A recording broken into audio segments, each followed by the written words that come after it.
गृह मंत्री अमित शाह की अध्यक्षता में हावड़ा में पूर्वी क्षेत्रीय परिषद की 25वीं बैठक हुई। बिहार के मुख्यमंत्री नीतीश कुमार इस बैठक में शामिल नहीं हुए। इस बैठक में सुरक्षा मामलों के साथ साथ अंतर्राष्ट्रीय सीमा से जुड़े मुद्दों पर भी चर्चा की जाएगी। उत्तर प्रदेश में नगर निकाय चुनाव को लेकर सियासी सरगर्मी बढ़ गई है। मुख्यमंत्री योगी आदित्यनाथ अपनी सरकार की उपलब्धियों के साथ शहरों को साधने में जुटे हैं। मुख्यमंत्री ने लोगों को अपने द्वारा किए गए कार्यों के बारे में भी बताया है। मुंबई के दादर इलाके में बीजेपी का माफी मांगो आंदोलन चल रहा है। मुंबई के 6 अलग अलग जगहों पर भारतीय जनता पार्टी आंदोलन कर रही है। डॉक्टर BR अम्बेडकर और हिंदू देवी देवताओं का अपमान करने के लिए महाविकास आघाड़ी गठबंधन MBA से माफी की मांग को लेकर भाजपा ने माफी मांगो विरोध प्रदर्शन कर रही है। हेलो दोस्तों, मैं हूं नौशाद अख्तर और आप देख रहे हैं आपका अपना न्यूज चैनल TBC News 24। देश दुनिया से जुड़ी खबर हो या जॉब से रिलेटेड न्यूज, सरकारी योजनाओं से जुड़ा समाचार हो या शिक्षा विभाग से आई कोई जानकारी, हर तरह की खबरों से अपडेट रहने के लिए हमारे चैनल को सब्सक्राइब करके बेल आइकन को जरूर दबा दें ताकि हमारा आने वाला हर वीडियो का नोटिफिकेशन आप तक आसानी से पहुंच सके। आइए अब चलते हैं आज के कुछ खास खबरों की तरफ, मगर उससे पहले अगर आपने अभी तक इस वीडियो को लाइक नहीं किया है तो जल्दी से लाइक का बटन दबा दीजिए, क्योंकि लाइक करने में खौनो पैसा नहीं लगता है। अब बात करते हैं खबरों की विस्तार से। सबसे पहले आज की तारीख। आज की तारीख है 18 दिसंबर 2022, दिन रविवार।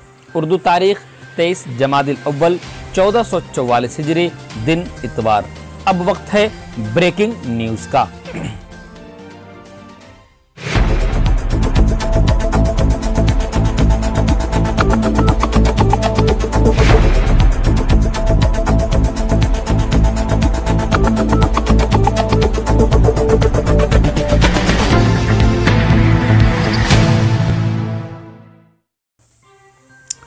राजनाथ सिंह ने दिल्ली में आयोजित federation of Indian chambers of commerce and industry के 95वें वार्षिक सम्मेलन में रक्षा मंत्री राजनाथ सिंह ने कहा, चाहे गलवान हो या तवांग हो, भारत की सेनाओं ने जिस शौर्य और पराक्रम का परिचय दिया है उसकी जितनी भी प्रशंसा की जाए कम है।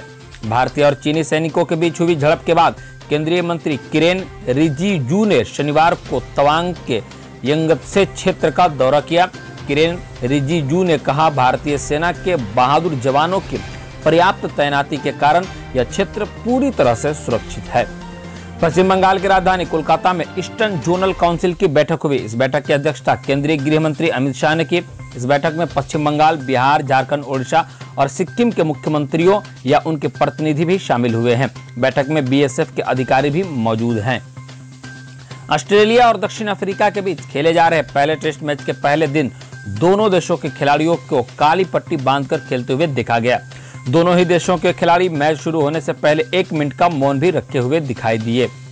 कानून मंत्री का राहुल गांधी पर निशाना। कानून मंत्री किरेन रिजिजू ने कांग्रेस नेता राहुल गांधी पर साधा निशाना। कहा, राहुल न केवल भारतीय सेना का अपमान कर रहे हैं बल्कि देश की छवि को भी नुकसान पहुंचा रहे हैं। राहुल ने कहा था कि चीन युद्ध की तैयारी कर रहा है और केंद्र सरकार सो रही है। वहीं बीजेपी अध्यक्ष JP नड्डा ने कहा कि राहुल गांधी चीन और पाकिस्तान की भाषा बोल रहे हैं। तस्वीर शेयर कर विवाद में फंसे केंद्रीय मंत्री किरेन रिजिजू। तवांग में सैनिकों से मुलाकात करने की एक तस्वीर शेयर कर विवाद में फंसे केंद्रीय मंत्री किरेन रिजिजू। कांग्रेस ने उनको इस फोटो पोस्ट के 3 साल पुराना बताया है और इस पर तंज कसा है।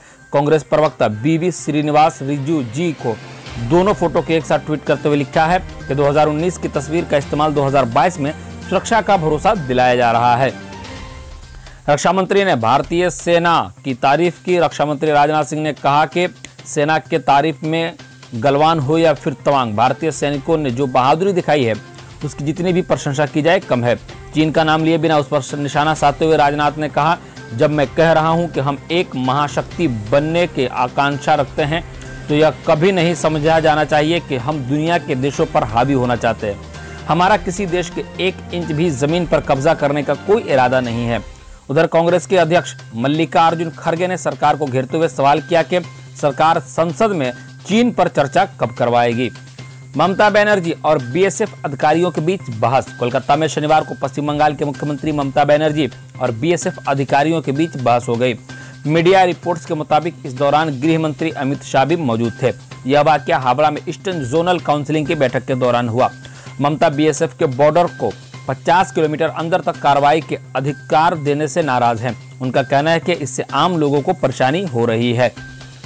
क्रोएशिया ने मोरक्को को हराया। फीफा विश्व कप में तीसरे स्थान के लिए खेले गए मुकाबले में क्रोएशिया ने जायंट किलर्स के नाम से मशहूर मोरक्को को 2-1 से हराया। क्रोएशिया की वर्ल्ड रैंकिंग 12 है, जबकि मोरक्को 22वें स्थान पर है। मैच में तीनों गोल पहले हाफ में हुए, दूसरे हाफ में दोनों में से कोई टीम कोई गोल नहीं कर सकी। पठान के खिलाफ 8 राज्यों में प्रदर्शन। शाहरुख खान, दीपिका पादुकोण की फिल्म पठान को लेकर 7 राज्यों में विरोध। मध्य प्रदेश, राजस्थान, बिहार, उत्तर प्रदेश, छत्तीसगढ़, गुजरात और महाराष्ट्र में हो रहे प्रदर्शन।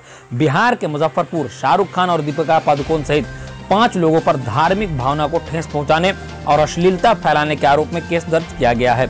वहीं छत्तीसगढ़ में शिव सैनिकों ने फिल्म से बेशरम रंग गाना हटाने की मांग की है। उनका कहना है कि ऐसा नहीं किया गया तो छत्तीसगढ़ में फिल्म रिलीज नहीं होने देंगे। आफ्ताब बोला, जमानत अर्जी के बारे में उसे जानकारी नहीं। जी हां दोस्तों, श्रद्धा मर्डर केस के आरोपी आफ्ताब पूनावाला ने शनिवार को अदालत से कहा कि जमानत अर्जी के बारे में उसे जानकारी नहीं है। जज के सामने वीडियो कॉन्फ्रेंसिंग से पेश हुए आफ्ताब ने कहा कि उससे वकालतनामा साइन कराया गया था, लेकिन यह जानकारी नहीं थी कि उसकी ओर से जमानत अर्जी दी जाएगी। जज ने कहा कि आफ्ताब अपने वकील से बात करे, याचिका लंबित रहेगी। सारण, 1900 नियोजित शिक्षक होंगे बर्खास्त। शुरू हुई एफआईआर की तैयारी। जी हां दोस्तों, बिहार के सारण जिले के शिक्षा विभाग में एक बार फिर हड़कंप मचने वाला है। लगभग 1900 नियोजित शिक्षकों की नौकरी कभी भी जा सकती है। हाईकोर्ट के आदेश पर निगरानी विभाग ने कई बार शिक्षकों की बहाली से संबंधित फोल्डर की डिमांड की थी, लेकिन हद तो तब हो गई जब कई डिमांड के बावजूद भी फोल्डर उपलब्ध नहीं कराया गया। कई के खिलाफ एफआईआर भी दर्ज हुई, लेकिन नियोजन इकाइयों की ढीठता देखिए, अभी तक तमाम कागजात उपलब्ध नहीं कराए गए। प्रयागराज अब पर्यटन का भी केंद्र होगा। यमुना पार लुभाएंगे डॉल्फिन, काले हिरन। मंडलायुक्त विजय विश्वास पंत का कहना है कि इको टूरिज्म को बढ़ावा देने के लिए वन विभाग की ओर से इनके अलावा एक पार्क को भी पक्षी विहार के रूप में विकसित किया जाएगा। इनके लिए अनुमति मिल गई है। इनका प्रस्ताव 1 महीने के भीतर तैयार हो जाएगा। इसके बाद शासन को भेजा जाएगा। महाकुंभ 2025 से पहले ये काम पूरे होने हैं। चित्रकूट धर्मनगरी में पहाड़ पर तपस्या करती मिली किशोरी। चरवाहों की सूचना पर पहुंची पुलिस।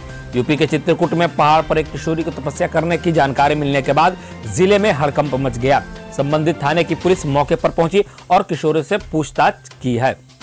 बिहार म्यूनिसिपल इलेक्शन, निकाय चुनाव में पहले चरण की वोटिंग आज।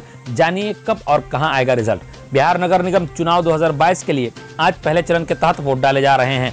घोषित कार्यक्रम के अनुसार बिहार नगर पालिका चुनाव 2 चरणों में 224 नगर पालिका सीटों के लिए होंगे।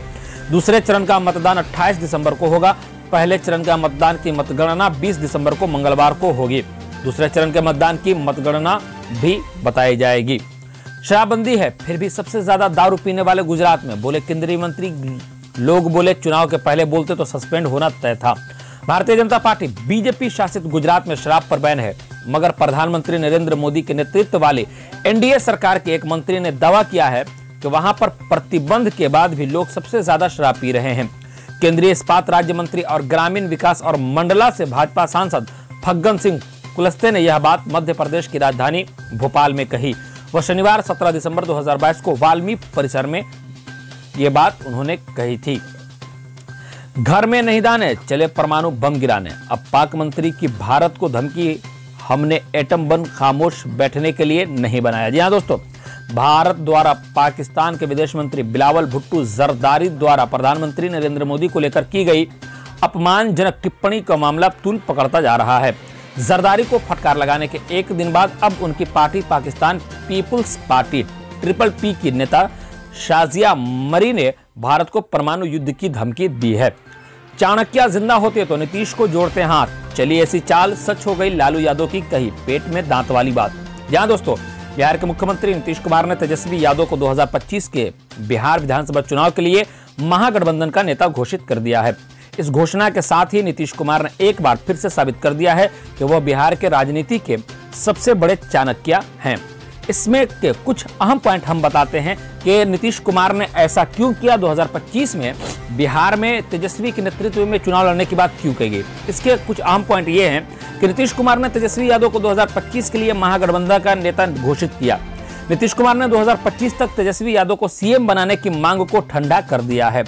अपने घटते जनाधार के बीच नीतीश कुमार ने खेला सुरक्षित राजनीतिक दांव। नीतीश कुमार की घोषणा के बाद तेजस्वी यादव से दूर हो गया है सीएम का ताज। अब आगे की जानकारी अगले वीडियो में देंगे।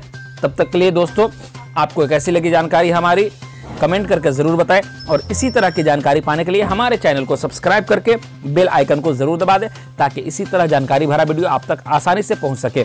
अब हमारी मुलाकात होगी अगले वीडियो में। तब तक के लिए आप हमें इजाजत दीजिए और देखते रहिए आपका अपना न्यूज चैनल TVC News 24।